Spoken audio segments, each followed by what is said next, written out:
Hello everyone, I hope you all are studying hard.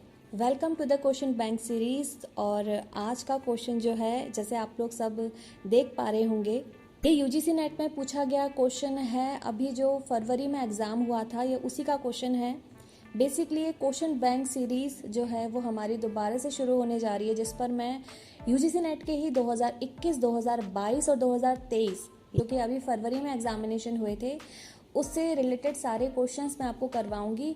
Basically जो questions repeat होते हैं, जिससे हम एग्ज़ाम ओरिएंटेड चीज़ों को ही ज़्यादातर पढ़ें, और ये सारे क्वेश्चंस जो है एक स्टैंडर्ड क्वेश्चन आप मानकर चल सकते हो, जिससे आपके आने वाले सभी एग्जामिनेशंस में मदद होगी। फिर चाहे वो टीजीटी हो, पीजीटी हो, केवीएस, एनवीएस, कोई भी स्टेट एग्जामिनेशन हो, इससे आगे आने वाले सभी एग्जामिनेशंस के लिए आप अपने आप को प्रिपेयर कर पाओगे कि आगे किस तरह के क्वेश्चन पूछे जा सकते हैं और किस तरह से जो है हमको स्टडीज़ करनी है। तो इस वीडियो को एंड तक ज़रूर देखना। आई होप आप लोगों की बहुत ज़्यादा इससे मदद होगी।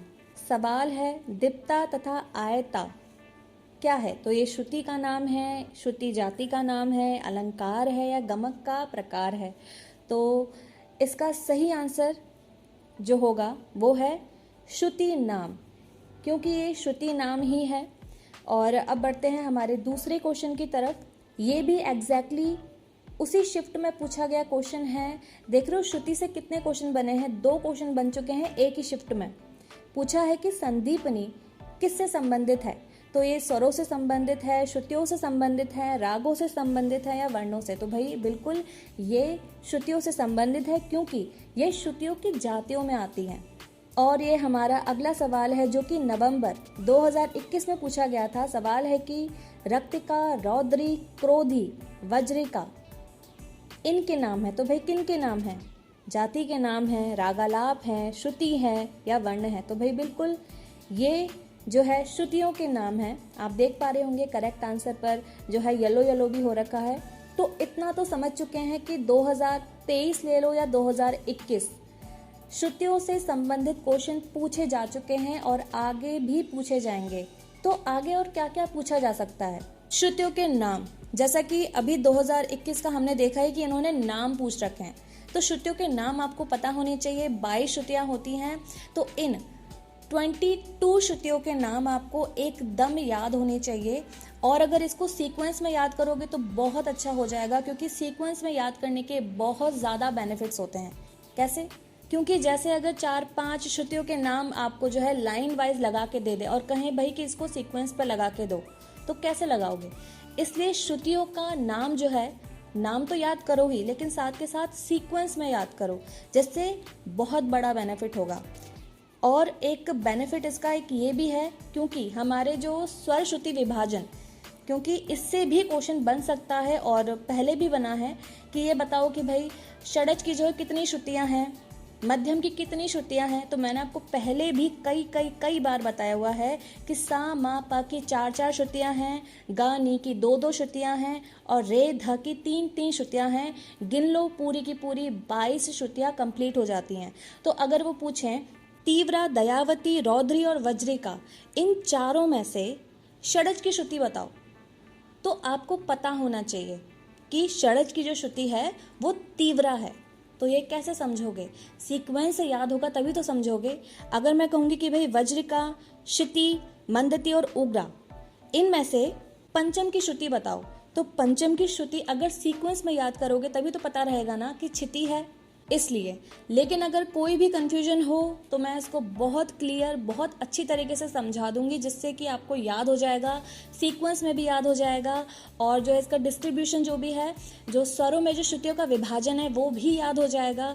और जो कि क्वेश्चन बन सकते हैं, जैसा मैंने बताया कि सीक्वेंस से बन सकते हैं। श्रुति नाम पर तो क्वेश्चन आपने देख ही लिया अपनी आंखों से, और जो है श्रुति स्वर विभाजन पर क्वेश्चन बन सकता है, जिन पर 4-5 श्रुति आपके सामने रख देंगे और कहेंगे कि बताओ भाई कि इनमें से पंचम की श्रुतियाँ कौन सी है, धैवत की श्रुतियाँ कौन सी हैं।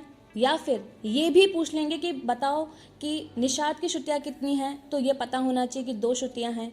पंचम की कितनी श्रुतियां हैं, तो ये पता होना चाहिए कि 4 श्रुतियां हैं, जैसा अभी बताया ना। तो ये सब जो है, ये सारी चीजें जो हैं वो पूछी जा सकती हैं। तो श्रुति नाम हो गया, श्रुति सीक्वेंस हो गया, श्रुति स्वर विभाजन हो गया, और अब सबसे ज्यादा जरूरी, जिस पर अभी क्वेश्चंस बनने शुरू हो गए हैं, जो कि है श्रुति जाति।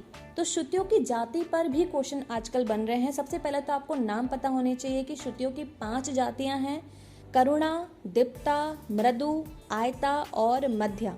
तो ये 5 जो है ये श्रुति जाति है। तो अब क्वेश्चन कैसा बनता है?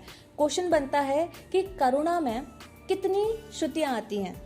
तो 3 आती हैं। दीप्ता में कितनी आती है? दीप्ता में 4 आती है। इसलिए मैंने इसका सीक्वेंस ही इस तरह से बनाया है कि याद करने में मुश्किल ना आए। करुणा, दीप्ता, मृदु। करुणा में 3 है, दीप्ता और मृदु में 4 है। आयता और मध्या। आयता और मध्या में, जिसमें से आयता में 5 है और मध्या में 6 है। तो याद करने में दिक्कत नहीं आएगी क्योंकि हम छोटे से बड़े होते जाते हैं ना, तो उस तरीके से करुणा, दीप्ता, मृदु, आयता और मध्या। करुणा में 3 है, दीप्ता और मृदु में 4 है, आयता और मध्या में 5 और 6 है। उम्मीद है ट्रिक से आपको समझ आ जाएगा, याद करने में दिक्कत नहीं होगी। क्योंकि अभी संबंध पूछ चुके हैं तो आगे ये भी पूछ सकते हैं कि बताओ दीप्ता में कितनी श्रुतियां हैं। तो पता होना चाहिए कि 4 श्रुतियां हैं। बाकी अगर सवाल को और डिफिकल्ट बनाना हुआ तो ये श्रुतियों के नाम भी पूछ सकते हैं कि बताओ कि दीप्ता में कुछ श्रुतियां आपके सामने रख देंगे और कहेंगे इनमें से दीप्ता के अंदर जो श्रुतियां आती हैं उनको चुनो। तो इस चीज के लिए मैं आपको नाम भी बता देती हूँ, आप लोग इसको नोट डाउन कर लो। करुणा में जो 3 श्रुतियां हैं उनके नाम हैं दयावती, आलापनी और मंदती। दीप्ता में जो 4 श्रुतियां हैं उनके नाम हैं तीव्रा, रौद्री, वज्रिका और उग्रा। मृदु में जो 4 श्रुतियां हैं उनके नाम हैं मंदा, रक्तिका, प्रीति और क्षिति। आयता में जो 5 श्रुतियां हैं उनके नाम हैं कुमुदती, क्रोधी, प्रसारणी, संदीपनी और रोहिणी। मध्या में जो 6 श्रुतियां हैं उनके नाम हैं छंदोवती, रंजनी, मार्जनी, रक्ता, रम्या और शोभिनी। आज श्रुतियों से संबंधित जितने भी क्वेश्चंस मैं एक्सपेक्ट कर सकती हूँ आगे आने वाले एग्जामिनेशंस में, वो सारे के सारे मैंने डिस्कस कर लिए हैं। क्योंकि श्रुतियों के बारे में पूछा ही जा रहा है तो आप लोग इसको ज़रूर नोट डाउन करना, याद करने की कोशिश करना। फिर भी अगर कोई भी दिक्कत आती है, कोई भी प्रॉब्लम फेस करते हो तो कमेंट सेक्शन पर लिख देना, जिससे मैं अपकमिंग वीडियोस में इसको और अच्छे से एक्सप्लेन कर दूंगी। और छोटा मोटा अगर कन्फ्यूजन होता है तो आप लोग वीडियो को रिपीट में भी देख सकते हो, क्योंकि रिपीट में देखने से कॉन्सेप्ट और ज़्यादा क्लियर होते हैं। If you found this informative then do like, share, subscribe and comment and be regular.